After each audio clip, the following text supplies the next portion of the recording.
Okay, let us proceed in the forms of punishment from ancient to contemporary in page 83. So what do you mean by forms of punishment, ma'am? So dirian na topic, we are going to discuss kung unsa daw ang mga pamaagi sa pagpunish sa usa ka tawo na makabuhat og krimen gikan sa sinauna ug sa karon no na present day nato.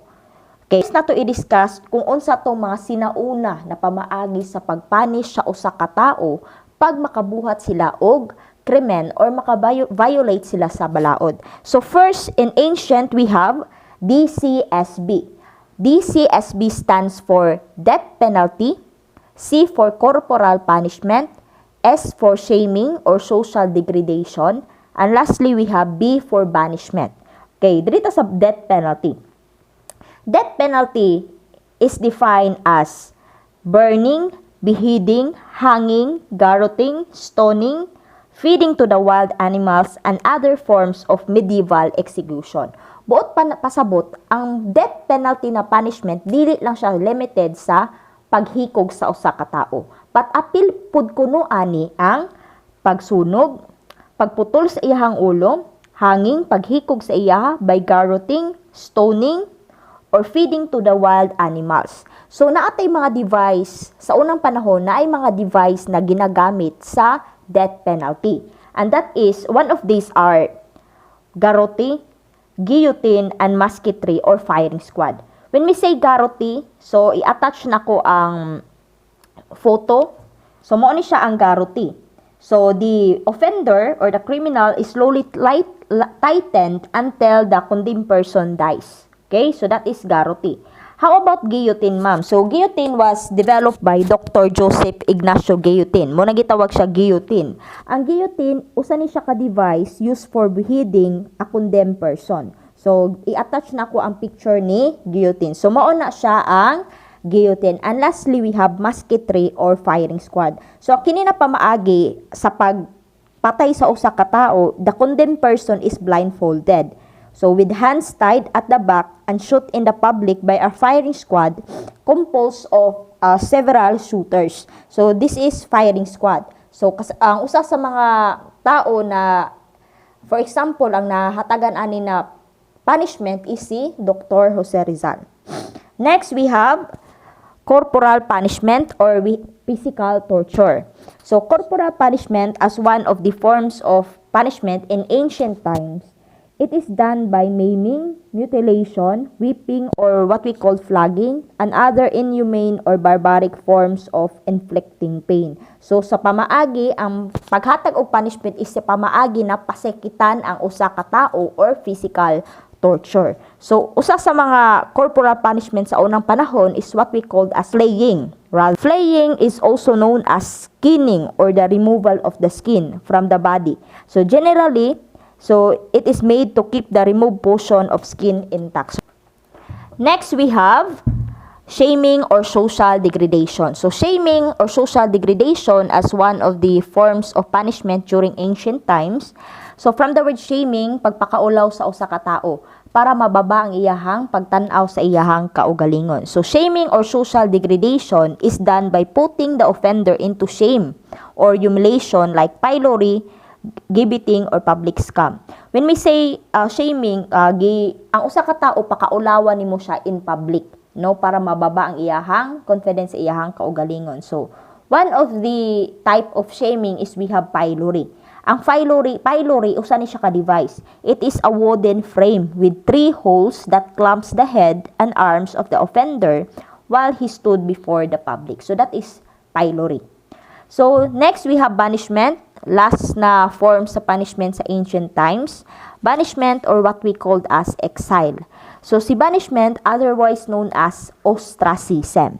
So, it is sending or putting away of an offender which was carried out either by prohibition against coming into a specified territory for over 10 years. The person will be exiled, and this is derived from the vote of citizen. So, si banishment or exile or what we called as ostracism, pag ang tao makabuhat og krimen, pahawaon siya sa usa ka lugar kung aha ang krimen nahitabo. So for over 10 years dili siya pwede mo balik. So banishment or exile, it mahitabo lang ni siya by the vote of citizens. So kinsa to pinakadaghan kung moagree sila na pahawaon gid ka sa usa sa ilahang sa lugar, so you need to leave. So that is banishment or exile. So next let us proceed sa contemporary. So what are the contemporary punishment, ma'am? Unsa man ang mga pamaagi sa pagpunish sa usa ka tawo, ma'am, sa karon na panahon, sa ato ang panahon.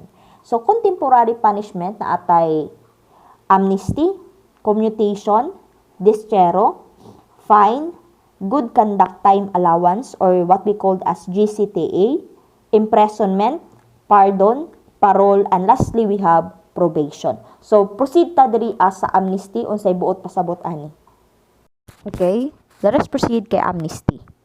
Kung may tag-amnesty, usa ni siya kapamaagi sa paghatag og punishment sa karon nato na panahon. Kining amnesty is an act of oblivion.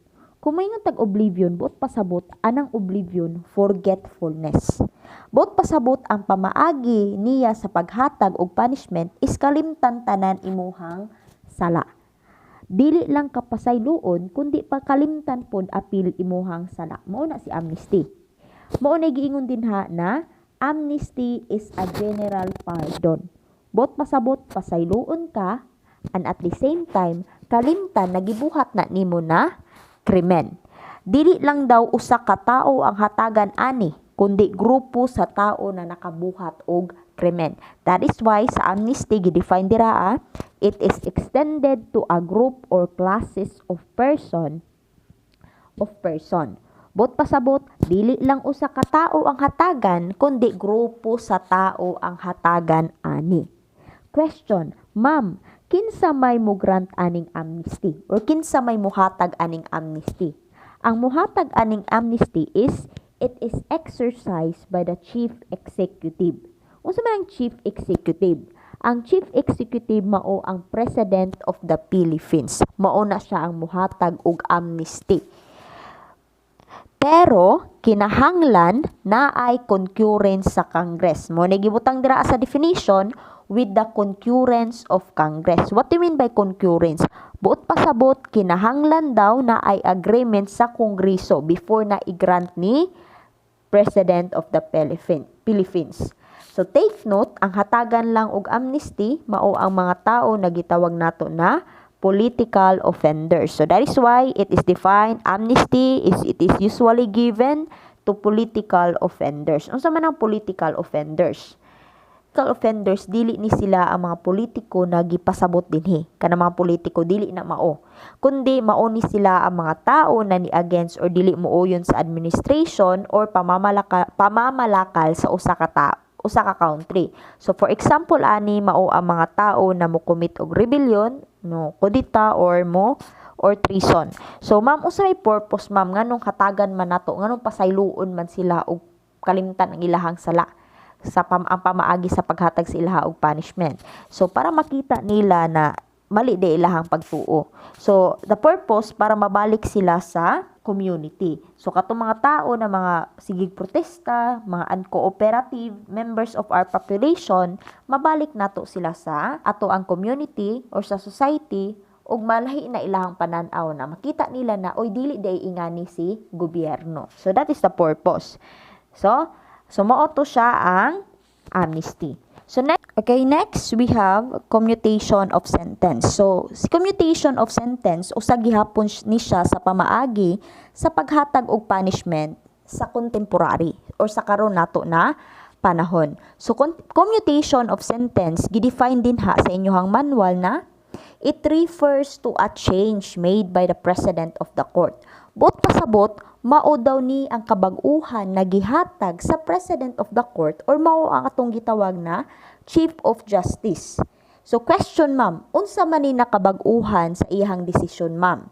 So ang kabag-uhan sa iyang desisyon is mao ang pag-reduce or pababaan ang penalty sa usa ka tawo na nakabuhat og krimen or naka-violate sa balaod. So kung naka-remember pa ka sa penalty, ang penalty mao ni siya ang pag-antos na gihatag ni gobyerno didto kay tao na nakabuhat og krimen or kung pila siya katuig sa prisuhan. So kining commutation of the sentence gikan sa taas kayo o yang pag-anto sa iyang penalty, pababaan na siya. That is commutation of sentence. Pababaan ang iyahang penalty sa usa ka tawo na nakabuhat og krimen or naka-violate sa balaod. So for example, kung iyahang penalty is reclusion perpetua, which is 20 years and 1 day to 40 years, pababaan na siya. So gikan sa reclusion perpetua, mahimo na lang na siya og reclusion temporal, which is 12 years and 1 day to 20 years or mas less pa ana na pagbaba. Hindi na siya sa desisyon sa President of the Court. Again, ang muhatag ana is ang or mo-grant si President of the Court. Okay, next we have dischero. So, unsa man ning dischero, ma'am? So, kining dischero, it is defined as the penalty which involves the act of banishing a person. So, kining dischero, usa gihapon ni siya ka forms of punishment o usa ka pamaagi sa paghatag o punishment sa usa ka tao. So, ang pamaagi sa paghatag aning dischero is pahawaon ang usa ka tao na nakabuhat og krimen sa lugar kung aha niya na commit ang crime or where he committed the crime. So, dili siya prisohon, kundi pahawaon lang siya. So, kasagaran hatagan aning punishment na dischero, mao ang mga tao na makakumit og krimen na nakabutang sa Article 247 of the Revised Penal Code. So, Article 247 or Revised Penal Code, mao ang death or physical injuries inflicted under exceptional circumstances. So, unsa man ni siya na krimen, ma'am, or unsa man siya na balao di ay rather. So, kini siya, applicable lang ni siya sa magtiayon na kasado. So, legally married dapat. So, kung maapsan nimo imuhang partner na makig-sex sa lain laki or bai, unya mapatay nimo silang duha, dili ka prisohon, kundi hatagan kag punishment na gitawag na dischero. So, mao na siya ang dischero, ha? So, question, ma'am. Pila man ka kilometer or unsa ka layo iyahang paghawa sa usa ka lugar. So, nakabutang din na sa inyong manual na ay gibutang din ha na prohibiting him to get near or enter 25 kilometers but not more than 250 kilometers. So, buot pasabot, dili ka pwede mo stay sa usa ka lugar na 25 kilometers ang kaduol sa lugar na imuhang gibuhatan or aha nimo gibuhat ang krimen. For example, sa baba nimo gihimo ang krimen, so dili ka pwede sa bayugan mo stay or magpuyo. Kay 25 kilometers man na siya padung baba. So, dapat mas layo pa sa bayugan, pwede ka sa Butuan. So, ma'am, mo-abroad na lang ko. Dili na lang ko dinhi sa Pilipinas magstay. So, dili pud pwede kay ang ingon sa dischero, kinahanglan ang paglayas or ang pagpahawa sa imuha sa usa ka lugar. Kung aha nahitabo ang krimen, dapat dili mo lapas og 250 kilometers. So, ang purpose aning dischero is maprotektahan ka laban sa kamag-anak sa biktima kay posible man na manimalo sila sa imuha sa pamaagi sa pagpatay sa imuha. So, that is dischero. Pahawaon ka, dili ka prisuhon. Okay, next we have fine. So, fine is defined as the amount given as a compensation for a criminal act. Unsa may bot pasabot ana, ma'am? Bot pasabot, ang fine daw mao daw kini ang bayad nimo from the word amount didto sa pamilya or kay biktima as pamaagi sa pangayo ug pasaylo nimo sa imuhang gibuhat na krimen. Kay for example, ang imuhang krimen na gibuhat is murder, unya dili naman na nimo mabalik iyahang lawas. Di naman na nimo mabalik iyang kinabuhi. So, kinahanglan ka magbayad. So, ma'am, unsa may kalahian aning fine didto kay punishment og penalty? So, kumingon ta og punishment, ang imuhang i-punish sa imuha is mao ang prisuhon ka. Ang penalty, mao na ang pila ka katuig prisuhon sulod sa prisuhan. Ang fine nimo ana pila imuhang bayronon. So, for example, the crime of murder with a penalty of reclusion perpetua and a fine of 1 million. So, maunay fine, bayad nimo sa biktima. Okay. So dito sa GCTA or the Good Conduct Time Allowance. So kining GCTA or the Good Conduct Time Allowance usa gihapon ni siya usa gihapon ni siya sa pamaagi sa paghatag og punishment. So gidefine ni siya as the deduction to the term of imprisonment due to convex, exceptional, and good behavior while in prison. Bot pasabot kuhaan or minusan imuhang pag-antos or adlaw sulod sa prisuhan. So kasagaran tagaan ani kanang mga piniriso na nagbinuutan sulod sa prisuhan or naa kay gihimo or ang usa ka piniriso na ay gihimo na maayo, no, or siya lang yun ang nakabuhat ani na maayo sulod sa prisuhan. So naa na siya sa Republic Act 10592 na balaod. So kung gusto gid kag broad na explanation, kini ato ang mga example is kanang ginagmay lang siya, brief lang ni siya na masabtan lang. So ma'am, question, kinsa may mo grant aning GCTA or the Good Conduct Times Allowance or kinsa may mo didak ani? So whenever lawfully justified, ang mo grant ani mao ang Director of the Bureau of Corrections or pwede po si Chief of Bureau of Jail Management and Penology or Chief sa BGMP or ang Warden sa Provincial Jail, Warden sa District Jail, Municipal Jail Warden, or City Jail Warden. Mao ni sila ang mo-grant sa Good Conduct Time Allowance. Okay, dito sa imprisonment. So, imprisonment as one of the forms of punishment gihapon, so kini siya mao ni siya ang gidefine na the act of putting the offender in prison for the purpose of protecting the public at the same time rehabilitation of the prisoner. Both pasabot aning imprisonment is prisohon ang usa ka tawo. Ang pamaagi sa paghatag og punishment is prisohon ang usa ka tawo na makabuhat og krimen or naka-violate sa balaod. So ang purpose ani is para maprotektahan ang katawhan na naa sa community, no? O usapod ka purpose is para matabangan ang tao na nakabuhat og krimen, matabangan siya na mabag-o, no, para mabalik siya sa community. So that is imprisonment or prisohon nato ang usa ka tawo. So next we have pardon. Kung may pardon, it is an act of grace by the chief executive given after conviction which exempt the offender from suffering the criminal liability. Kining pardon usa gihapon siya ka forms of punishment. Pero ang pamaagi niya sa paghatag og punishment is the act of grace. Buot pasabot grasya ni siya nagihatag ni chief executive or ni president of the Philippines. Unsa man siya nagrasya man. Ang pamaagi niya, ang paghatag niya grasya is sa pamaagi na pasayloon niya ang tao na nakabuhat og krimen. Dili niya prisohon, pasayloon niya.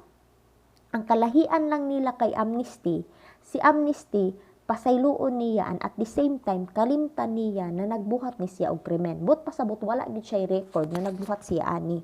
Ang pardon dili niya kalimtan, pasayloon lang niya. No, ma'am, kanus man ni ihatag ang pardon. So after conviction, bot pasabot ang hatagan lang ani katong mga tao na konbiktado na gyud sa krimen. Bot pasabot nahatulan na gyud siya, napanutud-an na gyud na siya gyud ang nagbuhat sa krimen. So ang kalahian nila amnesty, forgetfulness, pardon, forgiveness lang. Si amnesty, general pardon. Group of tao ang hatagan. Si pardon, walay gibutang diraa. Walay specific na tao or walay tao na kinsalay tagaan ani. Okay, so that is the difference between pardon and amnesty. Ug mao na ang pasabot ni pardon. So next we have parole. So parole, it is defined as the conditional release of a prisoner after serving part or minimum of his or her sentence in prison. Kining parole from the word conditional.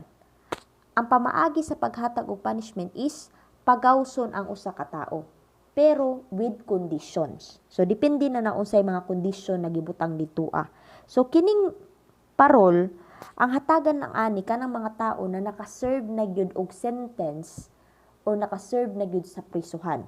No naka-serve na sila og minimum part of his or her sentence in prison. But pasabot ang hatagan aning parol is ang pagawson sa usa ka prisuhan or hatagan aning parol ang mga tao na before mahuman ang sentence nila or mahuman ang ilang pag-anto sa prisuhan, naka-serve na sila.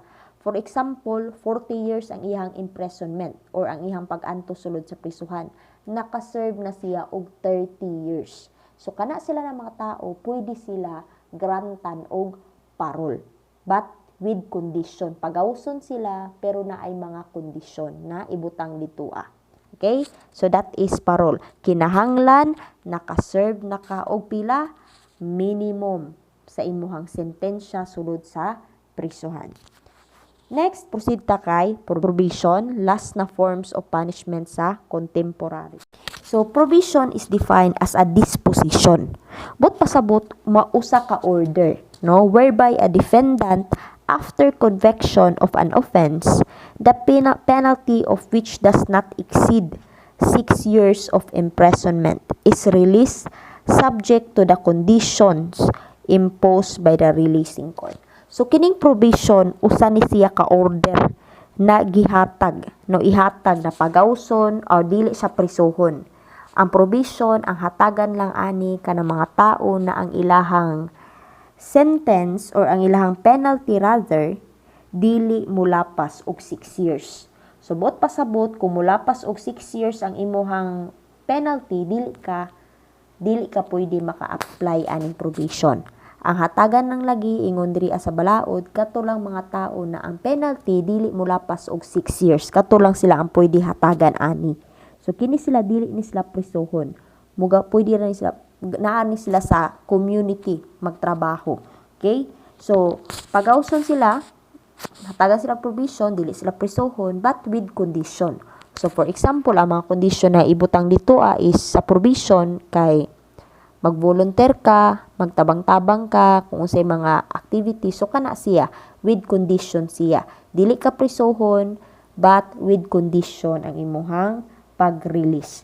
Kinsa lay tagaan ani, kato mga tao na ang years or ang penalty dili mulapas og 6 years. Kanus ani ihatag ma'am, after conviction, dapat nahatulan na gyud ang tao og krimen or hatulan na gyud ang tao na siya na gyud ang nagbuhat anang krimen.